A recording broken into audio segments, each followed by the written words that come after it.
1984 में scientific community ने कुदरत की एक ऐसी हौलनाक शक्ल को न सिर्फ महसूस किया बल्कि इस अजीबो गरीब मिस्टीरियस फिनोमेनन ने बिना दिखे ही 37 लोगों की जान निगल ली। अफ्रीका में रोड से गुजरने वाले कुछ लोग बिना किसी जाहिरी खतरे के एक ही मिनट के अंदर अंदर दम तोड़ गए। पर सबसे हैरानी की बात यह थी कि सबकी मौत एक ही वजह से हुई थी, दम घुटना। किसी ने इसकी वजह बदरूहों का हमला बताया तो ऑफिशियल लेवल पे इसे केमिकल अटैक कहा गया, पर जब असल वजह मालूम पड़ी तो उस पर यकीन लाना वाकई काफी मुश्किल था। अगस्त 1984 में अफ्रीका के दूर दराज इलाके कैमरून में एक बहुत अजीब और खौफनाक वाकया पेश आया। यहाँ एक छोटी सी लेक है जिसे लेक मनाउन कहा जाता है। ये लेक खास तौर पर अपने पुरसुकून माहौल की वजह से जानी जाती थी, लेकिन यही सुकून आज कयामत बर्पा करने वाला था। इस लेक के आसपास कुछ गांव भी बसते थे और पास से एक रोड भी गुजरता था, और इस बार एक्सपर्ट्स का शक कैमरून लाइन पर गया।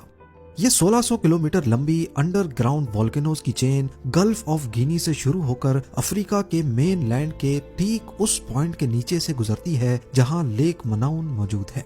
इस पूरी लाइन को कैमरून लाइन कहा जाता है। कैमरून में मौजूद यूएस एम्बेसी की मदद से इस मामले को इन्वेस्टिगेट करने के लिए हैरोल्डर सिगर्टसन नामी साइंटिस्ट को बुलवाया गया। सिगर्टसन ने लेक मनाउन की अच्छी तरह जांच की, लेकिन उन्हें लेक या लेक के बॉटम पर किसी वोल्केनिक एक्टिविटी के कोई निशानात नहीं मिले। ना ही लेक बेड पर किसी हलचल के निशानात थे, ना ही पानी में सल्फर पार्टिकल्स मौजूद थे जो अमूमन वोल्केनिक एक्टिविटी के दौरान निकलते हैं। पर जैसे ही सिगर्टसन ने लेक के बॉटम से पानी की बोतल निकाली तो उसमें से गैस और झाग निकल रही थी, ठीक उसी तरह जैसे कोक की बोतल का ढक्कन खोलते ही झाग बाहर आती है। ये इशारा सिगर्टसन के लिए काफी था। वो फौरन समझ गए कि लेक के बॉटम पर कार्बन डाइऑक्साइड गैस पानी में डिसॉल्व हो चुकी है। मरने वाले लोग के ये लेक इक्वेटर के पास मौजूद है, यानी जहाँ पर सारा साल कड़ी धूप और सख्त गर्मी होती है। इसी वजह से लेक की अपर लेयर हमेशा गर्म होती थी, जबकि निचला हिस्सा जिसमें कार्बन डाइऑक्साइड गैस मिक्स थी वो धूप ना पड़ने की वजह से ठंडा ही रहता। ठंडा पानी वजनी होता है और गर्म पानी हल्का, इसीलिए लेक के बॉटम वाला ठंडा पानी कई सदियों से ऊपर वाली गर्म लेयर से मिक्स ही नहीं हुआ और उसमें हर गुजरते मिनट कार्बन डाइऑक्साइड की मिकदार बढ़ती चली गई। नॉर्मली अगर ये लेक मनाउन किसी और जगह होती जहां मुख्तलिफ मौसम होते हैं तो सर्दियों में ऊपर वाली लेयर ठंडी हो जाती और पानी नीचे की तरफ मूव करता, और यूं साल में 2 मरतबा पूरी लेक का पानी रोटेट हो जाता।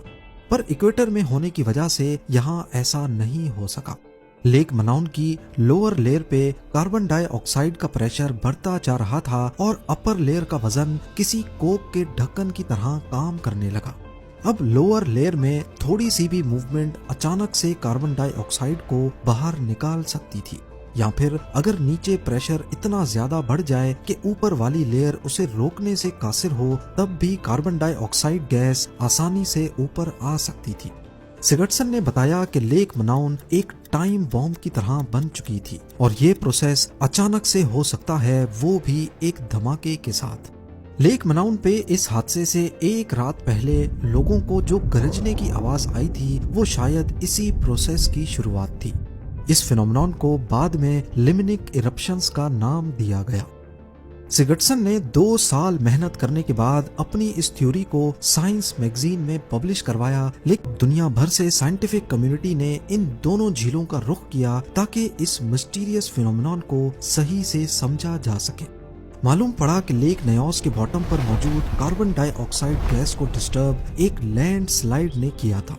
एक्सपर्ट्स ने लेक के ऊपर एक पहाड़ पर कुछ टूटे हुए पत्थरों की निशानदही की जो फ्रेश लैंड स्लाइड के लग रहे थे।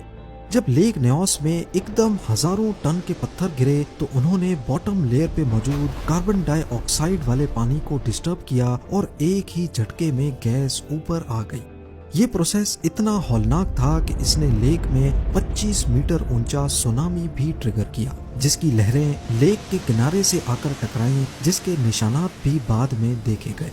लिम्निक इरप्शंस की तबाही देखकर एक सवाल सबके जहन में घूम रहा था, کہ کیا ایسا واقعہ دوبارہ بھی ہو سکتا ہے یا نہیں۔ معلوم پڑا کہ مناون اور نیوس میں اب بھی کاربن ڈائی آکسائیڈ کی مقدار آہستہ آہستہ بڑھتی جا رہی ہے، یعنی خطرہ ابھی ٹلا نہیں تھا۔ اس خطرے کو کم کرنے کے لیے سائنٹیفک کمیونٹی نے کئی آئیڈیاز دیے، لیکن سب سے سستا اور ریئلسٹک آئیڈیا تھا دونوں لیکس کی گہرائی میں پائپس ڈال کر کاربن ڈائی آکسائیڈ کو نکالنا۔ مناون اور نیوس میں پائپس ڈالے گئے اور دونوں لیکس میں سے کاربن ڈائی آکسائیڈ سیفلی باہر نکالی جانے لگی۔ 2009 تک لیک مناون کو جبکہ 2019 تک لیک نیوس کو مکمل طور کوئی اور نہیں بلکہ ڈیموکریٹک ریپبلک آف کانگو اور روانڈا کے بارڈر پہ موجود لیک کیوو ہے۔ یہ اتنی بڑی لیک ہے کہ اس میں 50 لیک نیوس فٹ آ سکتی ہیں، اور گہرائی کی بات کی جائے تو یہ لیک نیوس سے 2 ٹائمز زیادہ گہری بھی ہے۔ لیک کیوو بھی سائزمیکلی ایکٹیو ایریا کے اوپر موجود ہے اور یہاں پر بھی سیم ہی کنڈیشنز ہیں، یعنی پورا سال دھوپ کی وجہ سے اس کا پانی بھی روٹیٹ نہیں ہو پاتا۔ زیادہ خطرے کی بات یہ ہے کہ لیک کیوو میں کاربن ڈائی آکسائیڈ کے ساتھ ساتھ میتھین گیس بھی شامل ہے۔ میتھین میں پانی کے اندر مکس ہونے کی پراپرٹی کاربن ڈائی آکسائیڈ سے کم ہوتی ہے، اسی لیے اس کا سیچوریشن پوائنٹ بھی جلدی آ سکتا ہے۔ اگر یہاں ایرپشنز ہوئیں تو نکلنے والا بادل نہ صرف زہریلا ہوگا بلکہ فلیمیبل بھی ہوگا، یعنی اس میں آسانی سے آگ لگ سکتی ہے۔ دوسرے خطرے کی بات یہ ہے کہ لیک کیوو کے ارد گرد تقریباً 20 لاکھ لوگ رہتے ہیں۔ اگر یہاں حادثہ ہوا تو یہ انسانی تاریخ کی سب سے بڑی قدرتی آفت بن سکتی ہے، جس میں لاکھوں لوگ مر سکتے ہیں۔ دنیا بھر کے سائنٹسٹ نے اس لیک پر کڑی نظر رکھی ہوئی ہے۔ ان کو کنفرم نہیں ہے کہ پہلے کبھی لیک کیوو، پر ان کو یہ ضرور معلوم ہے کہ 2090 تک اس لیک میں میتھین اپنے سیچوریشن پوائنٹ پہ پہنچ جائے گی۔ لیک کیوو کو اس خطرے سے بچانا صرف مشکل ہی نہیں بلکہ ایک امپاسبل ٹاسک ہے، کیونکہ ایک تو یہ لیک بہت بڑی ہے اور دوسرا اس علاقے میں بہت پولیٹیکل پرابلمز چل رہے ہیں۔ ویسٹرن DRC میں جنگ چل رہی ہے، جس کی وجہ سے کوئی بھی سائنٹیفک ٹیم یہاں سیف نہیں ہو سکتی۔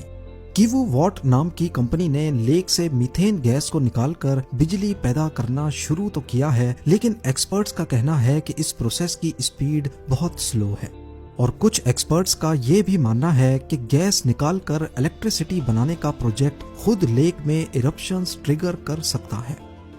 لیک مناون نے دنیا کو دکھایا کہ لمنک ایرپشنز کیا ہوتی ہیں، لیک نیوس نے دکھایا کہ وہ کتنی تباہ کن ہو سکتی ہیں، اور لیک کیوو میں ان سب سے زیادہ خطرناک صلاحیت موجود ہے۔ اس کے ارد گرد کئی دہائیوں سے چلنے والی جنگ اور بسنے والی آبادی کو دیکھتے ہوئے یہ کہنا غلط نہیں ہوگا کہ لیک کیوو کے اندر چھپا ہوا خطرہ اسے دنیا کی سب سے خطرناک جھیل بناتا ہے۔